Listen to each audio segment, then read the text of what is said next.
Good morning दोस्तों, मेरा नाम है राजा कुमार। आज हम लोग बात करेंगे मगध साम्राज्य का उत्कर्ष के बारे में। हम लोग प्राचीन इतिहास के बारे में पढ़ाई कर रहे हैं और प्राचीन इतिहास में 2600 साल पहले की बातों को देख रहे हैं। मगध साम्राज्य के उदय और विकास की पूरी कहानी को आज हम लोग विस्तार से समझेंगे। मगध साम्राज्य लगभग 350 सालों तक राज करने वाला साम्राज्य रहा था। एक से एक वीर योद्धा पैदा हुए और न केवल मगध पर और न ही केवल भारतवर्ष पर बल्कि भारत से बाहर ईरान, अफगानिस्तान तक राज करने वाले एक से एक योद्धा हुए। सबसे शक्तिशाली जनपद मगध प्राचीन भारत के 16 महाजनपदों में से एक था। वर्तमान पटना तथा गया जिला इसमें शामिल था। इसकी राजधानी गिरिव्रज थी, जो आज के समय में राजगीर के नाम से प्रसिद्ध है। मगध के बारे में सबसे पहले जानकारी अथर्ववेद से मिलता है। उत्तर में गंगा से, दक्षिण में विंध्य पर्वत, पूर्व में चंपा से पश्चिम में सोन नदी तक मगध का विस्तार था। कौशल, वत्स व अवंती जैसे शक्तिशाली जनपद को जीत मगध एक महाशक्तिशाली जनपद बन गया था। इसकी पहचान अखंड भारत के रूप में हो चुकी थी। प्राचीन मगध का इतिहास ही आगे चलकर भारत का इतिहास बना।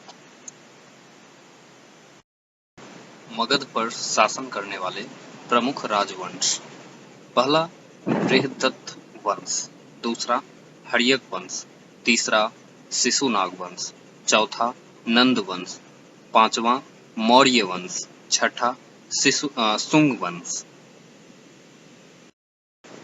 पहला बृहदत्त वंश।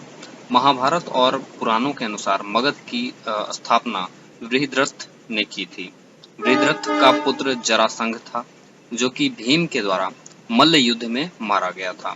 जरासंध ने काशी, कौशल, चेदी, मालवा, विदेह, अंग, वंग, कलिंग, कश्मीर और गांधार राजाओं को पराजित किया था। दूसरा हर्यक वंश 544 ईसा पूर्व से 412 ईसा पूर्व तक शासन किया था। हर्यक वंश की स्थापना 544 ईसा पूर्व में बिंबिसार ने की थी। बिंबिसार बौद्ध धर्म का अनुयायी था। बिंबिसार महात्मा बुद्ध के समकालीन थे। बिंबिसार ने अपनी राजधानी गिरिब्रज या राजगृह को बनाया था। बिंबिसार ने मगध पर लगभग 52 वर्षों तक शासन किया। बिंबिसार का पुत्र अजातशत्रु तथा अजातशत्रु का पुत्र था उदयन। इन सब ने अपने अपने पिता की हत्या की, इसीलिए इस वंश को पितृहंता वंश भी कहा जाता है। बिंबिसार एक कुशल राजनेता भी थे। कौशल साम्राज्य की राजकुमारी महाकौशला से इनका विवाह हुआ, जो कि प्रसेनजित की बहन थी। इनकी दूसरी पत्नी चेल्लना थी, जो वैशाली के लिच्छवी प्रमुख चेटक की पुत्री थी।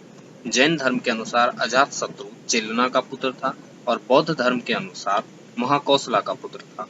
मद्र देश, जो कि आज का पंजाब है, की राजकुमारी क्षेमा से तीसरा विवाह हुआ। अवंती के राजा चंडप्रदौत के बीमार होने पे बिंबिसार ने अपने राजवैद्य जीवक को इनके इलाज के लिए भेजा था। आगे चलकर बिंबिसार ने राज्य विस्तार नीति को अपनाकर अंग प्रदेश को अपने जनपद में मिला लिया था। अंग जनपद आज का भागलपुर और मुंगेर क्षेत्र को कहते थे। अजातशत्रु 493 ईसा पूर्व से 461 ईसा पूर्व तक राज किया था। बिंबिसार की हत्या करके अजातशत्रु गद्दी हासिल करता है। अजातशत्रु कुनिक नाम से भी जाना जाता है। ये 32 साल तक शासन किए थे। सर्वप्रथम बौद्ध संगीति का आयोजन इन्हीं के शासनकाल में राजगृह में 483 ईसा पूर्व में हुआ था। यहीं पर बुद्ध की शिक्षाओं को सुत्त पिटक एवं विनय पिटक में विभाजित किया गया था। भगवान बुद्ध का देहांत अजातशत्रु के शासनकाल के 8वें वर्ष में होता है। ये बौद्ध ग्रंथ में लिखा हुआ है। काशी और वज्जी के साथ 16 साल तक चले युद्ध पर विजय प्राप्त कर दोनों को मगध साम्राज्य का अंग बना लिए थे। उदयन 461 ईसा पूर्व से 445 ईसा पूर्व तक मगध पर शासन किए थे। अजातशत्रु का पुत्र था उदयन। 461 ईस्वी पूर्व में अपने पिता की हत्या कर मगध की गद्दी पर बैठा। उदयन ने गंगा और सोन नदी के संगम पर पाटलिपुत्र नगर की स्थापना की। उदयन जैन धर्मावलंबी था। मगध के साम्राज्य पर राज करने वाला हर्यक वंश का अंतिम शासक नागदशक था। शिशुनाग ने नागदशक को मारकर मगध की गद्दी पर अपना प्रभुत्व स्थापित किया और नाग वंश की स्थापना की। तीसरा है शिशुनाग वंश। 412 ईसा पूर्व से 345 ईसा पूर्व तक इनका शासन रहा था।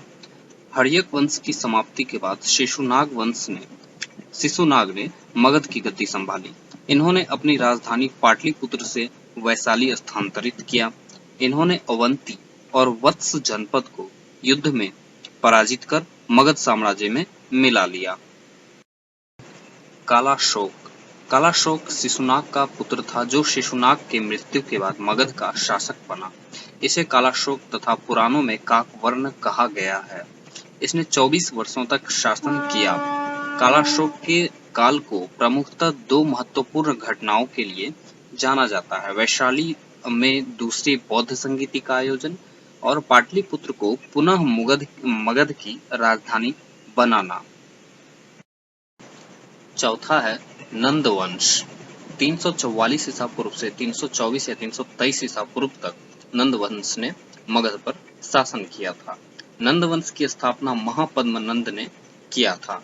पाली ग्रंथों के अनुसार महापद्मनंद को उग्रसेन के नाम से जाना गया है।